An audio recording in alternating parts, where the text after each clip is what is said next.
Non è ancora stato identificato il terzo straniero, morto all'interno dell'ex istituto Configliacchi di Via Reni a Padova insieme ad altri due giovanissimi tunisini asfissiati dalle esalazioni letali di un braciere che avevano acceso per scaldarsi. In procura è stato aperto in questo ora un fascicolo di indagine e il pubblico ministero, per escludere ogni dubbio, ha disposto l'autopsia sui tre corpi. La tragedia è avvenuta sabato notte nelle stanze del degrado dello stabile abbandonato nel cuore del quartiere Arcella. Purtroppo è il triste epilogo della storia di questo edificio, lasciato in stato di abbandono da oltre 10 anni, è diventato un luogo di bivacco scelto da sbandati senza fissa dimora come alloggio di fortuna tra sporcizia e l'immondizia. Per chi vive nel quartiere Arcella, la morte dei tre giovanissimi stranieri è una tragedia annunciata, come spiega lo scultore Elio Armano, che da anni denuncia il degrado dello stabile del Configliacchi, abbandonato in disuso per un impasse burocratico. La Regione deve dare l'autorizzazione, e non la dà,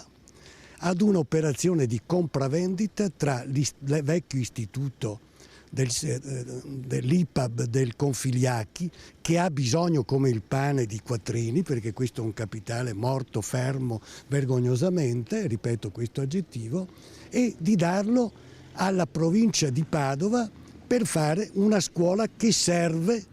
è dimostrato da molti anni, tant'è che deve occuparsi di succursali. Quindi la tragedia annunciata è tale ed è difficile che qualcuno se ne lavi le mani, specie davanti a questa vicenda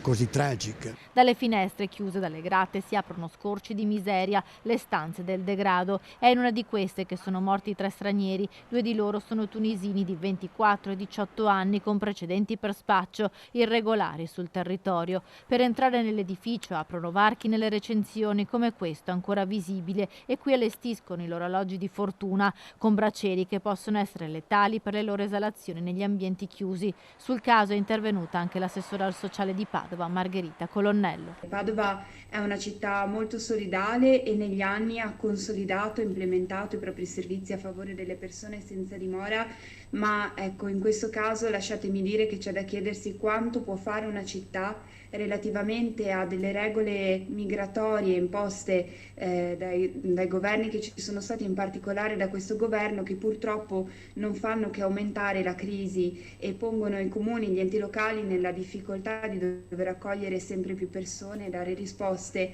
a un flusso migratorio che andrebbe gestito in maniera intelligente all'origine.